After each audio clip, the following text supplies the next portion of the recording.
10 minute का जादुई नियम। ईशान अपनी मेज पर बैठा था।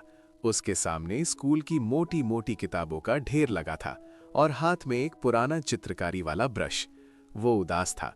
उसने एक लंबी आह भरी और सोचा, पढ़ाई के बाद मेरे पास अपने सपनों की चित्रकारी करने के लिए बिल्कुल भी समय नहीं बचता। परेशान होकर वो अपने गुरु आचार्य वेदांत के पास पहुंचा। आचार्य, ईशान ने भारी मन से कहा, मैं एक महान चित्रकार बनना चाहता हूं, लेकिन सारा दिन पढ़ाई और कामों में निकल जाता है। मैं अपने सपने के लिए समय कहां से लाऊं? आचार्य वेदांत मुस्कुराए। उन्होंने अपनी झोली से एक सुंदर और छोटी सी रेत घड़ी निकाली। उन्होंने उसे ईशान की ओर बढ़ाते हुए कहा, ईशान, तुम्हें बड़े बदलाव के लिए घंटों की जरूरत नहीं है। क्या तुम मुझे रोजाना अपनी पसंद के काम के लिए सिर्फ 10 मिनट दे सकते हो?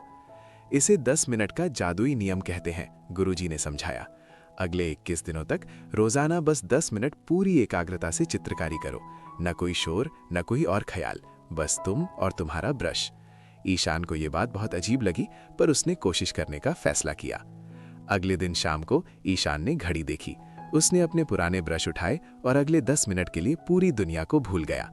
पहले दिन उसे लगा कि इतने कम समय में क्या होगा, लेकिन उसने बिना रुके कैनवस पर नीले रंग की एक लहर बनाई।